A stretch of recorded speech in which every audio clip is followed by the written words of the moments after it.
Our story begins with a little girl. She was outside, happily flying her kite in the breeze, when she looked up and saw something unbelievable, a big green dragon soaring through the clouds. She ran to tell her mother, her eyes wide with excitement, but her mom was completely glued to her phone and didn't look up once. She just didn't listen. Now, riding on the back of that dragon was a small green creature named Og. He was one of the ugly, strange little beings who live in the middle of garbage and eat nothing but waste. As soon as the Ogli heard that this particular city was overflowing with trash, they hopped on their dragon and flew straight there. When they saw the massive piles of junk, Ogli and his family were absolutely overjoyed. To them, it was like finding a 5-star buffet. But for the people living in the city, it was a nightmare. The town was buried in refuse, and a terrible, foul stench hung in the air.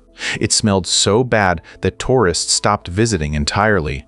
Because of this, the local parks were empty, and the restaurants were losing all their money. Even the mayor was losing sleep over it. He was desperate. The mayor's son, Max, wanted to help his father.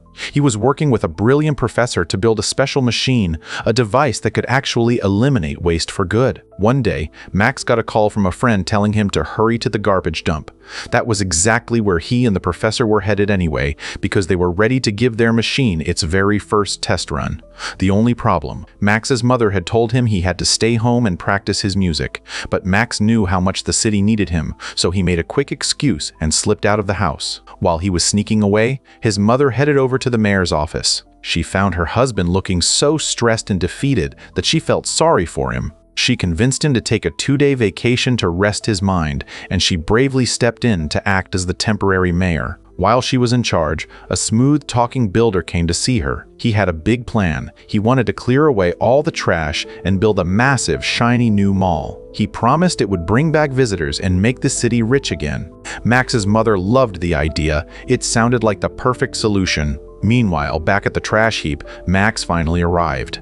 He looked around and was shocked to see these little green creatures, the Oglis, sitting right in the middle of the filth, having the time of their lives. But then, Max looked ahead and saw the professor. He was just about to flip the switch on the trash disposal machine. Max realized with horror that if the machine started, the Oglis would be sucked in and destroyed along with the garbage. Since he was too far away to run, he frantically called his friend and told her to shut the machine down immediately. But before they could stop it, something went wrong. Les's grandmother accidentally got caught in the machinery. Everyone panicked, especially Les. The professor was already shaken up by seeing the green creatures, and now this. In a desperate move to save his grandmother, Les grabbed the machine and shook it with all his might until she finally tumbled out, safe and sound. Now, the fact that Les and his family were now living in this city was a huge deal. Max knew he had to tell his father, the mayor, but when he got to the office, he found his mother there instead. She was furious that he'd been at the dump and started scolding him. While she was talking, Max spotted a file on her desk. He realized that she was planning to destroy the trash heap to build that mall.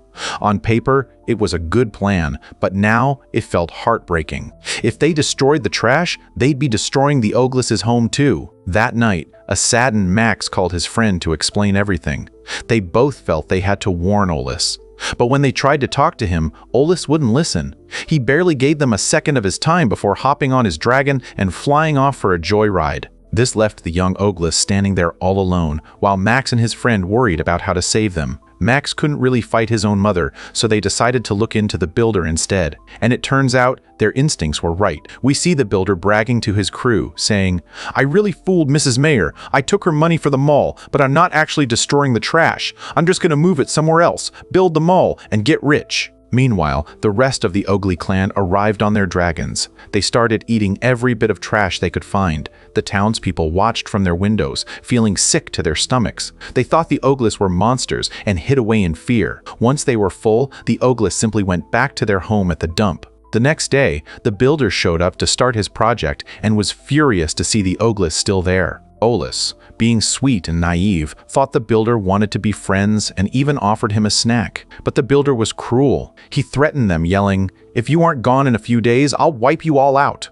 Max and the Ogli children arrived and broke the news to the rest of the clan. "This man is building a mall, and you have to leave." The Oglis were heartbroken. The builder then went back to Mrs. Mayer and lied, telling her these strange green creatures were a menace and had to be kicked out for the city to get better. The stress of the situation gave Mrs. Mayer a terrible headache.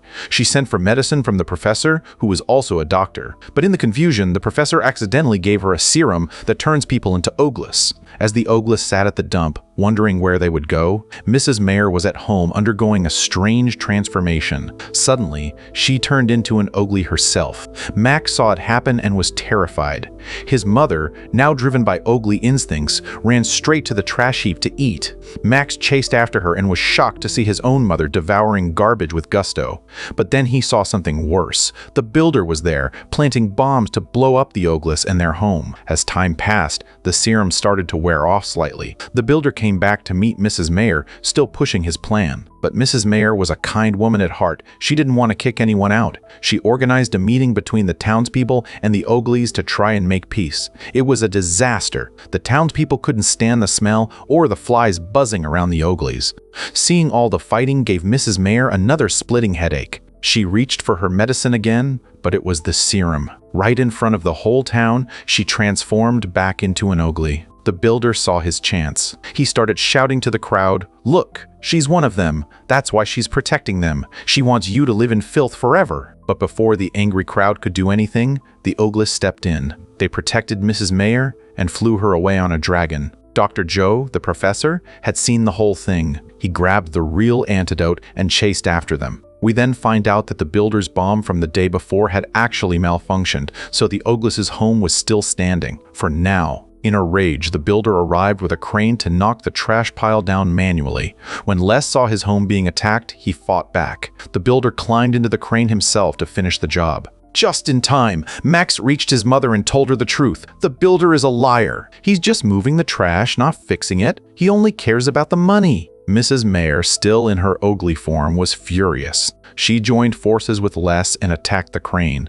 The builder was so scared he jumped out and ran. Right then, the professor arrived with the antidote. Mrs. Mayer drank it and finally turned back into a human. Max's friend arrived with the police, and Mrs. Mayer ordered them to arrest the wicked man. The builder tried to hide in the trash, but the dragon used its keen sense of smell to sniff him out and drag him into the light. The villain was caught, but the mood was sad. Les turned to Mrs. Mayer and said, "We realize now that the people here don't like us. We're going to leave." But Mrs. Mayer stopped them. She told everyone about a brilliant idea Max had. Instead of kicking the Oglis out, the city would partner with them. The Oglis would eat the waste, keeping the city clean, and in return, they would have a permanent, safe place to live. Everyone, the townspeople and the Oglis, loved the idea. A few days later, the city was spotless. The Oglis had eaten all the trash that the humans had made. The town was beautiful again. Tourists came back, and Max's father, the real mayor, returned to find his city better than ever. Our story ends with Les and the townspeople cheering together, finally living in peace.